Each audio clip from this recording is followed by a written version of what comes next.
मुलांनो, पाठीमागच्या तासाला आपण सर्वांनी दोन रेषा आणि त्यांना छेदणारी एक रेषा यांनी तयार केलेले वेगवेगळ्या प्रकारचे कोन, वेगवेगळ्या प्रकारच्या कोनांच्या जोड्या, जेव्हा दोन रेषा आणि त्यांना छेदणारी एक छेदिका असते त्यावेळा त्या ठिकाणी एकूण 8 कोन तयार होतात, हे आपण सर्वांनी पाहिले. याशिवाय कोनांच्या जोड्यांचे प्रकार, त्यामध्ये संगत कोनांच्या जोड्या, व्युत्क्रम कोनांच्या जोड्या, त्यामध्ये आंतरव्युत्क्रम कोन, बाह्य व्युत्क्रम कोन, याशिवाय आंतरकोनांच्या जोड्या, या प्रकारच्या कोनांच्या जोड्यांचा पाठीमागच्या तासाला आपण सर्वांनी अभ्यास केला आहे. आपल्या सर्वांना या कोनांच्या जोड्या आकृतीच्या माध्यमातून शोधता येतात. आज आपण विचारात घेतलेल्या दोन रेषा जेव्हा समांतर असतात आणि त्यांना छेदणारी एक रेषा, जिला आपण छेदिका म्हणतोय, अशी परिस्थिती असते, त्यावेळी ती आकृती किंवा त्या समांतर रेषा आणि छेदिका आपल्याला वैशिष्ट्यपूर्ण स्वरूपाचे गुणधर्म दर्शवतात. याच गुणधर्मांचा आजच्या घटकामध्ये आपण अभ्यास करूया. समांतर रेषा व छेदिका यांच्यामुळे होणारे कोन व त्यांचे गुणधर्म अभ्यासूया. मग संगत कोन. सोबतच्या आकृतीमध्ये, समोर जी आपल्याला आकृती दिसते त्या आकृतीमध्ये रेषा AB समांतर रेषा CD अशी परिस्थिती आहे. मग रेषा AB समांतर रेषा CD आणि त्यांना छेदणारी एक रेषा PQ आहे. अशी परिस्थिती असताना मुलांनो, या आकृतीतले संगत कोन आपल्याला दिसत आहेत. डाव्या बाजूला छेदिकेच्या एकाच अंगास असणारे वर खालचे एकाच बाजूचे कोन जे असतात त्यांना आपण संगत कोन म्हणतो. ज्यावेळी रेषा AB, गुणधर्म काय सांगतोय मग, रेषा AB समांतर रेषा CD असते त्यावेळी संगत कोनांच्या जोड्या एकरूप असतात, परस्परांशी एकरूप असतात. हा पहिला गुणधर्म या घटकांतर्गत असणारा आपण विचारात घेतला आहे. तोच आपण इथं आकृतीमध्ये दर्शवला आहे. बघा, या आकृतीमध्ये लाल रंगाने जे कोन दाखवलेले आहेत दोन, यांना तुम्ही संगत कोन म्हणताय. हे संगत कोन सारख्या मापाचे आहेत मुलांना, हेच या गुणधर्मामध्ये वर्णन केलेलं आहे. जेव्हा दोन रेषा समांतर असतात आणि त्यांना छेदणारी एक तिसरी रेषा असते त्यावेळी समांतर रेषा असल्यामुळे संगत कोनांच्या जोड्या परस्परांशी एकरूप असतात, असा तो पहिला गुणधर्म आहे. या गुणधर्माचा तुम्ही उदाहरण सोडवताना वापर करायचा आहे. पाठ्यपुस्तकामध्ये सुद्धा आपल्याला गंमत म्हणून एक प्रश्न विचारलेला आहे.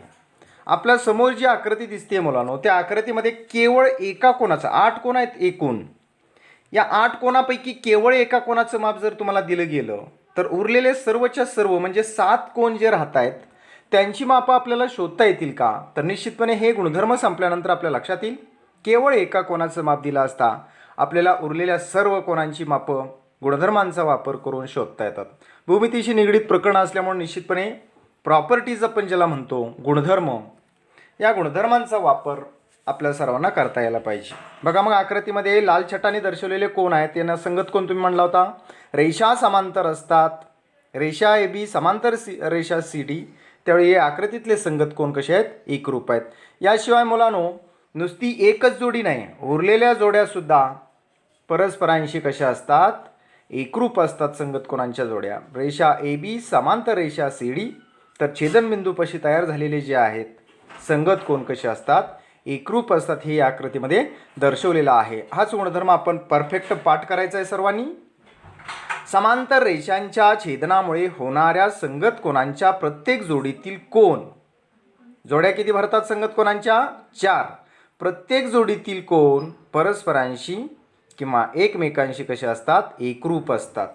अनेकदा हा गुणधर्म आपण पाठ करायचा आहे, पाठांतर करायचं आहे, चिंतन करायचं आहे. समजला तर तो परफेक्ट आपल्याला इम्प्लिमेंट करता येतो, वापरता येतो. प्रॉपर्टीज वापरता आली पाहिजे मुलांनो. हे जे अँगल्स आहेत त्यांच्या जोड्या आहेत, त्यांच्या बाबतीत त्या प्रॉपर्टीज आपल्याला वापरता यायला पाहिजेत, हे काळजीपूर्वक लक्षात घ्या. म्हणून गुणधर्म एकतर पाठ करा, अन्यथा तो समजून घेऊन तुम्हाला जर समजला असेल इम्प्लिमेंट करता येईल. कसं सांगतो या संगत कोनांचा गुणधर्म?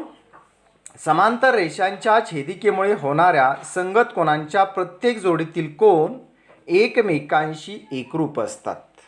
हा गुणधर्म तुम्ही सर्वांनी परफेक्ट पाठ करून ठेवायचा आहे, अन्यथा तो काळजीपूर्वक समजून घेऊन लक्षात ठेवायचा आहे.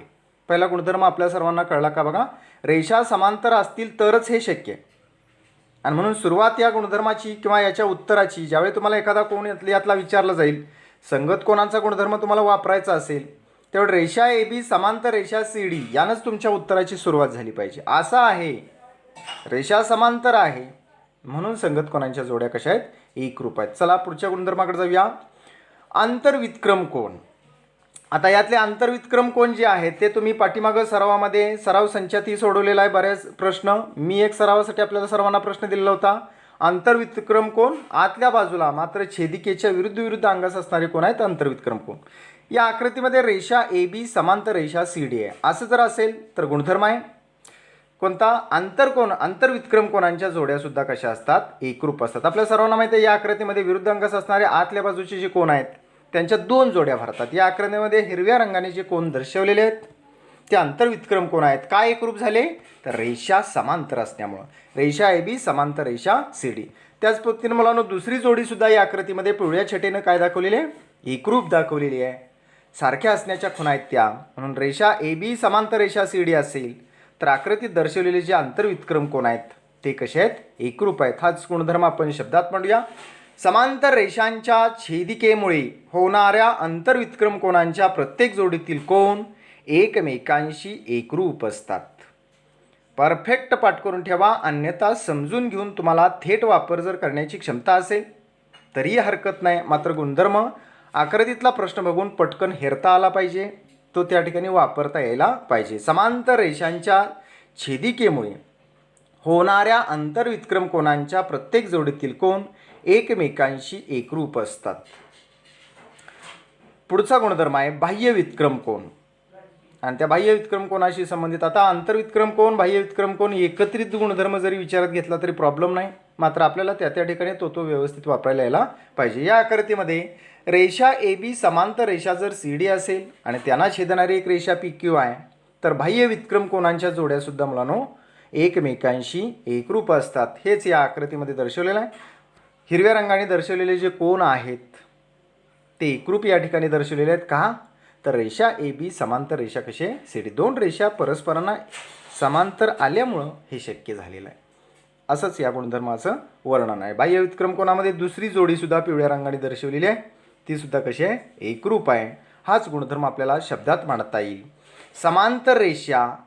समांतर रेषांच्या छेदिकेमुळे होणाऱ्या बाह्य वितक्रम कोणांच्या प्रत्येक जोडीतील कोण एकमेकांशी एकरूप असतात. या गुणधर्माला बाह्य वितक्रम कोणांचा गुणधर्म किंवा वितक्रम कोण कसोटी वितक्रम कोणांचा गुणधर्म असं म्हटलं जातं. पुढचा गुणधर्म परिस्थिती कशी आहे बघा, रेषा ए बी समांतर रेषा सी डी. त्यावेळी मुलांनो या आकृतीमध्ये दिसणारे आंतरकोन जे आहेत की जे समांतर रेषांच्या आतील बाजूस मात्र छेदिकेच्या एकाच अंगास, छेदिकेच्या एकाच अंगास आणि समांतर रेषांच्या आतील बाजूस असे असणारे आतले जे कोण आहेत आंतरकोन हे परस्परांचे पूरक कोण होतात. पुराण या दोन्हींचं मिळून माप 180 अंश भरतं. पाठ्यपुस्तकामध्ये या घटकापूर्वी एक छोटीशी कृती दिलेली आहे, ती कृती काळजीपूर्वक वाचा.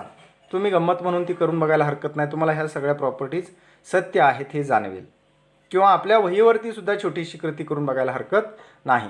आंतरकोन या आकृतीमध्ये दिसत आहेत ते कसे असतील, पूरक असतील. आता पूरक कोण म्हणजे काय, ज्या दोन कोणांच्या मापांची बेरीज 180 अंश असते अशा कोणांना आपण परस्परांचे पूरक कोण म्हणतो.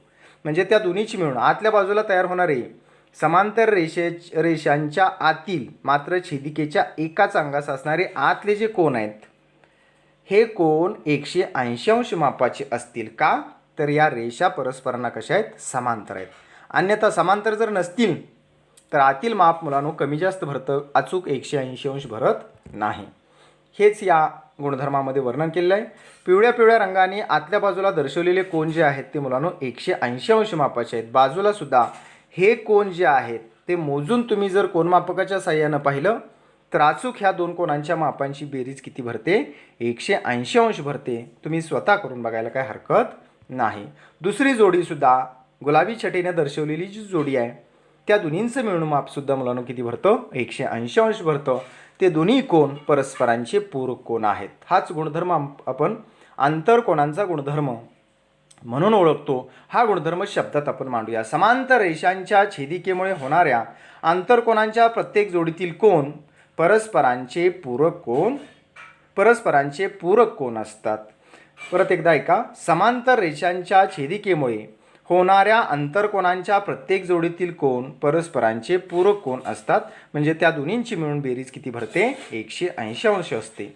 तुम्हाला मुलांनो या दोन कोना आकृतीत पिवळ्या छटेने दर्शवलेला जो कोन आहे त्या कोनापैकी एका कोनाचं माप समजूया 100 अंश दिलं, तर दुसऱ्या छोट्याशा आतली बाजूच्या दुसऱ्या कोनाचं माप किती भरणार आहे?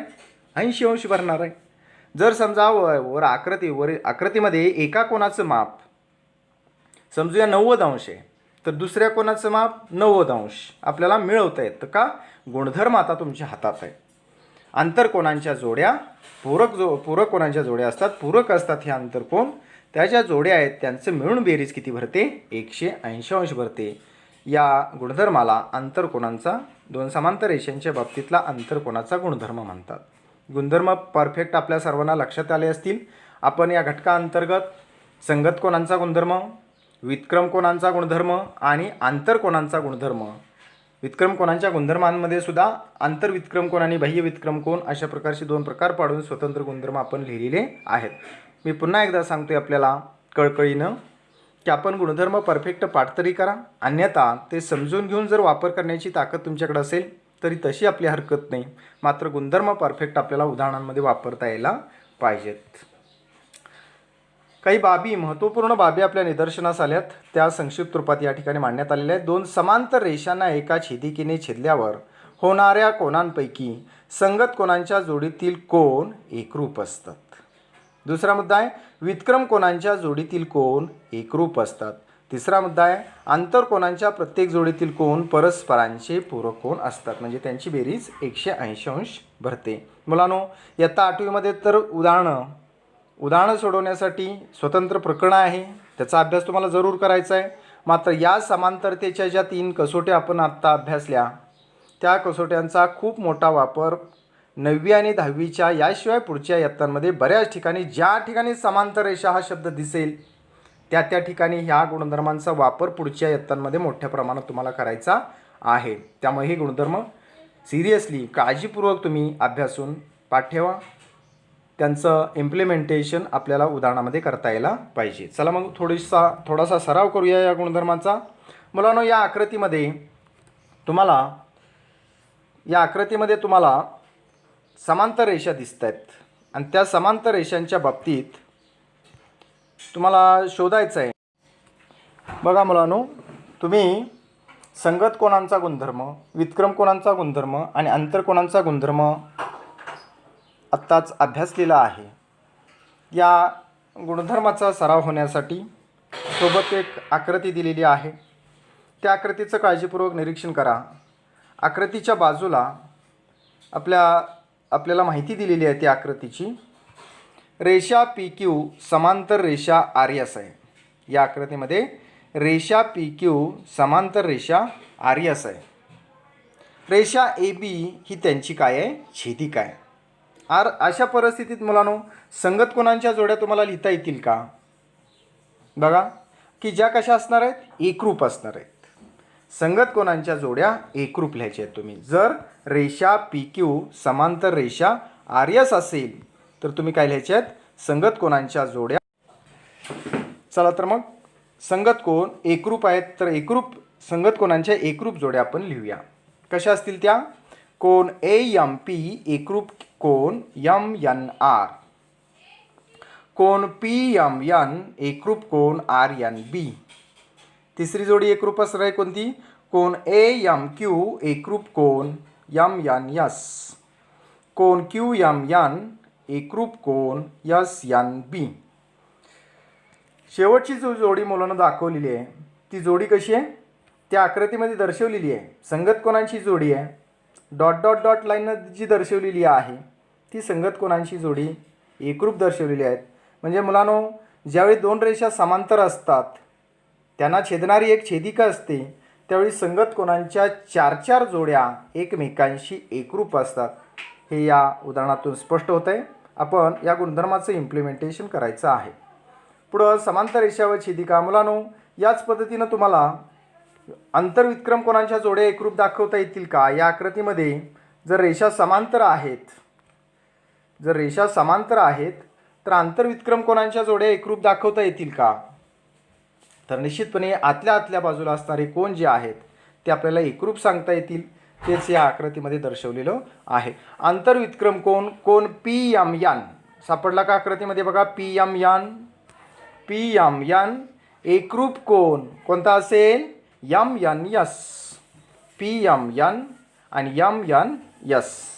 विरुद्ध अंगास असणारे, छेदिकेच्या विरुद्ध अंगास असणारे मात्र समांतर रेषांच्या आतील बाजूस असणारे जे कोण आहेत त्यांना आपण आंतरविक्रम कोण म्हणतोय. हे कोण कसे असतील? एकरूप असतील. आणि मुलांनो दुसरी जोडी कोणती असेल? कोण QMN. एकरूप कोण? MNR. आंतरविक्रम कोणाची दुसरी जोडी सुद्धा एकरूप. म्हणजे आपल्याला असं म्हणता येईल, दोन रेषा समांतर असतात, त्यांना छेदणारी एक छेदिका असते, त्यावेळी आंतरविक्रम कोणांच्या दोन जोड्या एकमेकांशी कशा असतात? एकरूप असतात. पुढं बाह्य विक्रम कोणांच्या बाबतीत सुद्धा मुलांना दोन जोड्या आपल्याला लिहिता येतील. कोण AMP एकरूप कोण SNB आणि दुसरी जोडी असेल कोण AMQ एकरूप कोण RNB. आपल्याला आकृतीमध्ये या पद्धतीचा सराव करणं गरजेचं आहे. त्या सरावानंतर आपल्याला परफेक्ट ते जमू शकतं. मात्र हे सगळं मुलांनो कधी चाललंय? समांतर रेषा आणि त्यांना छेदणारी एक रेषा जर असेल तर हे शक्य आहे. ठीक आहे. पुढचा आहे आंतरकोन पूरक असतील. त्या आंतरकोनांच्या जोड्या शोधा. त्यांची बेरीज किती लिहा? 180. पहिली जोडी कोणती असेल? माप कोण PMN अधिक माप कोण MNR बरोबर किती? 180 अंश. का? दोन रेषा समांतर असतात आणि त्यांना एक छेदिका दोन भिन्न बिंदूत छेदते, त्यावेळी आंतरकोनांच्या जोड्या कशा असतात? पूरक असतात. त्यांचं माप 180 अंश असतं. दुसरी जोडी कोणती? माप कोण QMN अधिक माप कोण MNS बरोबर सुद्धा 180 अंश. या पद्धतीनं तुम्ही आंतरकोनांच्या जोड्या पूरक लिहू शकता. मुलांनो याच पद्धतीच्या उदाहरणांचा केवळ पहिल्यांदा गुणधर्मांचा सराव होण्यासाठी आता आपल्याला ज्या पद्धतीचं उदाहरण मी दर्शवलेलं आहे त्याच पद्धतीची आकृती काढून आपण एकदा सराव करायचा आहे. काळजीपूर्वक गुणधर्म पाठ करून झाल्यानंतर या पद्धतीचा सराव करा आणि मग आपण सर्वजण सोडवलेल्या उदाहरणांकडे जाणार आहे. या घटकावर आधारित जी उदाहरणं आहेत त्यांचा सराव आपण पुढच्या तासाला घेऊ. स्कॉलरशिपला जे विद्यार्थी असतात त्यांनाही या प्रकरणाची खूप मोठ्या प्रमाणात मदत होते. या घटकावर आधारित अनेक प्रश्न स्कॉलरशिप परीक्षेला पडत असतात. ठीक आहे. आजचा घटक आपल्या सर्वांना कळला असेल अशा प्रकारची अपेक्षा व्यक्त करतो आणि थांबतो. धन्यवाद.